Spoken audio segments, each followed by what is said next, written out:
Hey guys, it's me Ninja, your Bisayareader. Welcome to another video, and for today I'm going to present you all the books I've read for the month of July.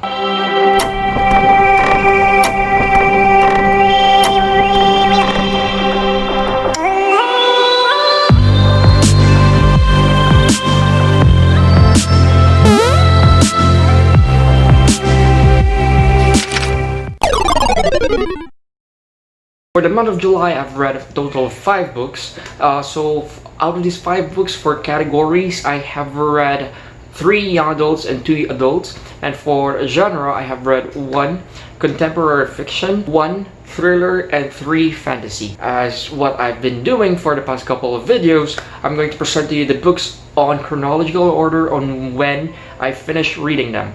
So let's start with the first book I finished reading for the month of July 2020, and that will be my very first book for the Visaya's Book Club's readathon activity, and that is the YA Binge-a-thon, in which we are asked to read as many young adult books as possible for this in the span of 3 months. And the very first book I read for the YA Binge-a-thon is The Wicked Game by Holy Black. I read The Cruel Prince by Holy Black 2 years ago, and this is the second book of the Folk to the Air series. This is a young adult fantasy. I gave it 3 stars. I did love, surprisingly, The Cruel Prince. That is why I was really looking forward to read The Wicked King, because as what I can remember, after reading the last pages of The Cruel Prince, it just, it amazed me. It really surprised me. I was holding back of not liking The Cruel Prince because of my relationship towards young adult books and towards the tropes, but The Cruel Prince was a different taste for me lately, and that is why I picked the second book of the series.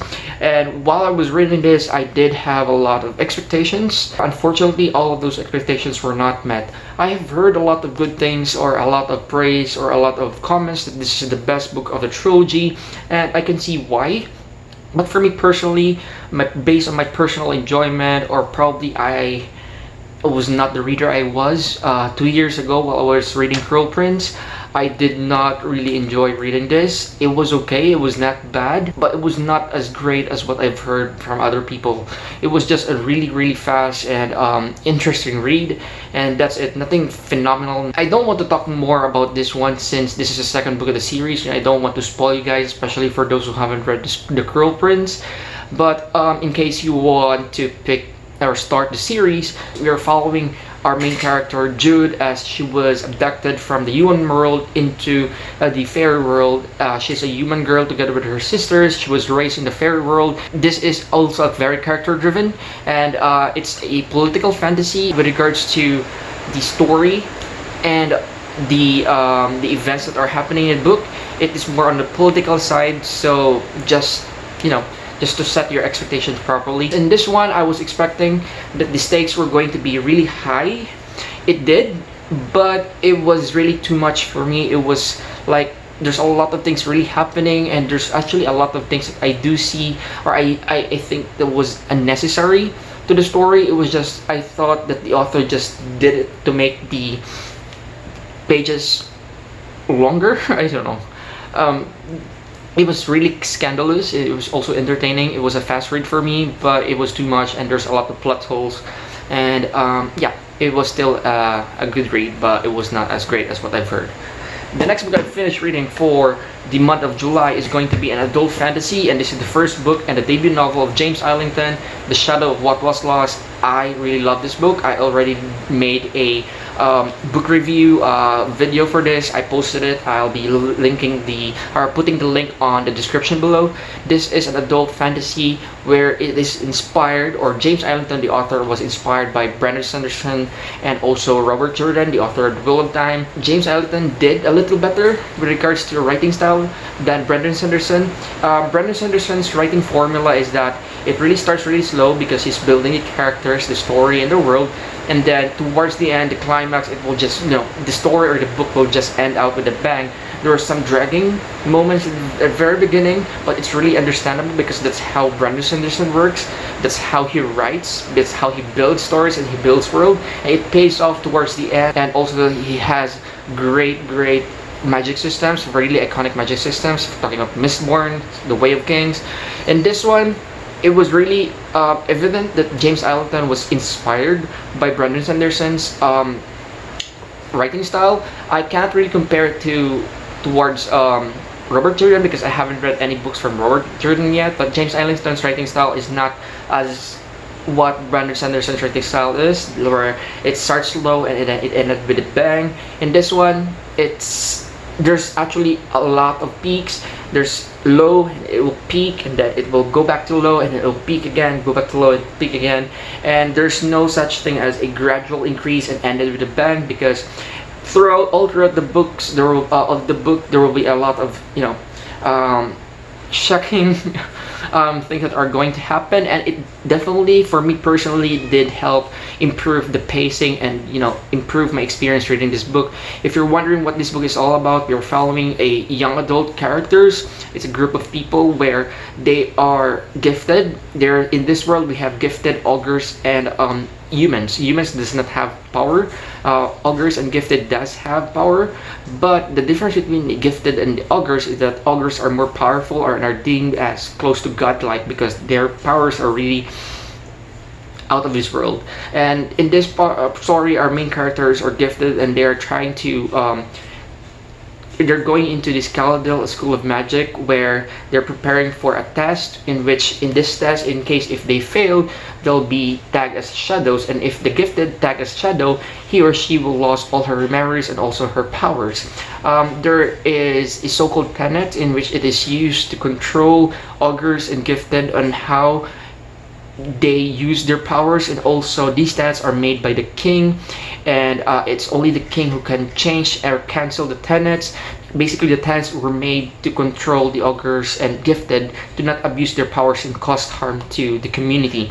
This is a young an adult fantasy where there's an adventure element to it, and then there's a lot of fighting scenes. It's also very political, and you need to read this. I give it 5 stars. The next book I finished reading for the month of July is going to be a young adult fantasy, and my second book for the YA Binge-a-thon, and this is the second book of the Witchland series, Wind Witch. The first book is Truth Witch, which I read last year, and I did surprisingly enjoy it, but I did not give it 5 stars. I think I gave it 4. And this one, it was actually a disappointment. I gave it 3 stars also, the same to The Wicked King. The main reason why I was really disappointed from this book, because the reasons why I love Truth Witch, the elements that I really love from the book Truth Witch, is not present here in Wind Witch. Yeah, I was really disappointed. I don't want to talk more about this one, also to avoid spoiling you, but in case you're wanting to pick the Witchland trilogy or series, I don't think it's a trilogy. I think there will be a 4th book on the series by Susan Dennard. This is a young adult fantasy in which we're following 2 main characters, and this is like playing with the trope of a chosen one. It's also very political. There's a lot of kingdoms, and they're fighting again. They're actually at the brink of war because of war against resources in the world, and our 2 main characters were caught in the middle of this war, and we're just basically following them as they were trapped between the wars between the empires, and actually they are playing a really great role in how these great war is going to happen and going to end, or what will be the result. The next book I've read for the month of July is going to be an adult contemporary fiction, and this is a graphic novel, and it is Bug Buddies. This is very short. I read this within an hour or 2, and I was also disappointed by this. Basically, to sum it up, my July reading month was not that great. Bug Buddies is a graphic novel where it's bloody and graphic, and there's a lot of trigger warnings. We're following our main character as he was adopted by his so-called friends, and he was being hunted down because basically they're working for their so-called boss, and their boss asked his friends to kill him because after this main character failed to do his mission. And yeah, we're just trying to follow this main character as he tried to run away from these people who are hunting him, and he basically met someone. It's somehow really a thriller. There's actually a thing that happened in the end where I was expecting that it will just deliver or give me a very emotional impression, but it just fell flat for me. For me, it failed to really deliver and made me really remember the characters in the story. So it was just a really forgettable read. Next is going to be the last book I've read for the month of July, and this is going to be my third book for the YA Binge-a-thon, and this is Kill File by Christopher Farnsworth. And this one really surprised me. It was not that great, it was not that bad, but it was really good. It could have been a 5-star read for me, but there were some things that I was really looking from this book that it wasn't able to deliver. So instead of giving it 5 stars, I gave it 4 stars. This is a young adult mystery, or no, young adult thriller. By the way, with regards to the genres, I thought this is going to be a science fiction, but after checking and the author's profile, this is tagged as a thriller rather than a science fiction. Kill File by Christopher Farnsworth is a fast read. It's a very fast pace. It's one of it, guys. Actually, my first time I encountered reading this a book with this type of plot and story, and it's really character driven, and also there's also enough kick of a plot driven element to it. In this story, we are following John Smith. He is a really special character because he has this ability to read people's mind and also control people. He has this ability to influence how people think, and immediately he is godlike. His ability is like unreal, because aside from influencing what other people think, he has also the ability to tell people what to do. So for example, if he is in a fight scene and then someone is going to attack him, all he have to do is focus his brain towards the people who's going to attack him and then inject a lot of terror, and then basically the person who's going to attack him is going to stop running and stop killing him, and then just cry on the floor and just scream because the person is really afraid. This is a thriller because John Smith was actually a former CIA agent, and then he escaped. He retired from CIA, and then he was hired as a private spy for a very big corporation to spy on another upcoming big corporation, and he was caught in this scandal between the war between corporations. It was being used, and that's all you need to know. It was really fun and really fast paced. There were some elements that I was looking from this book, which I am not going to mention since I don't want to spoil you guys. It's up to you to discover. If you're going to read this, you're able to realize or know what I mean. But this one, it was really fast paced, it was really fun, it was really exciting, and I actually read it in 2 days or a day. And it was really short. I heard that there's a second book of the series. It's called actually the John Smith series, and I already purchased the second book, and I can't really wait to read that one. This book deserves more hype. This book deserves more attention in social media, because I was actually shocked that a book as good as this, it does not have any hype, or I haven't heard anyone talking about this on the BookTube or on Bookstagram. So yeah, check this one out. And yeah, that's it, guys. And before we end, actually, in case you've heard on my previous video, I unpacked A Tablay by Kat Olen. This is a young adult fantasy, science fiction fantasy. Filipino author. She gave this to me in exchange on an honest book review. If you want to check my video on unpacking this, I'll be putting the link on the description below. And she actually not just gave me 1 copy, she actually gave me 2 copies.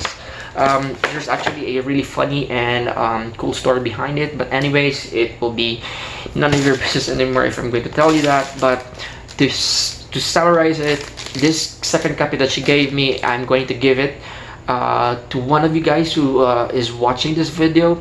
So if you want to have a free copy of Tablay by Kat Olen, which is this one, it's still sealed. I just received it earlier this morning. I think just expect that there will be my name. I think I just have to change the packaging. I'm going to open this and change the packaging because I have my name inside, but the book is signed, but I don't have my name on it. This one is mine because I have my name on it. So if you want to get a free copy for this, just type on the comment section below hashtag Sugod Bagong Bayani, and yeah, I'm just going to choose and just tell me why do you want to get the free copy of Tablay by Kat Olan, and then I'm just going to do a raffle, or probably, I don't know, I still need to talk to the author with this one because she's the one who sponsored this. I'm just going to be the platform of doing this giveaway. Just comment why you want to win a copy of Tablay by Kat Olan, and the giveaway will end until the last day of August, and then we are going to announce the winner of the Tablay by Kat Olan's giveaway on my next reading wrap up, which will be my August reading wrap up. For more entries on the giveaway, you can also tweet or post on Bookstagram or Instagram, and tweet on Twitter with the hashtag Sugod Bagong Bayani. Thank you so much for watching my video. My name again is Joel. I hope you did enjoy. How was your July reading month? And see you on my next video. Keep safe and bye bye.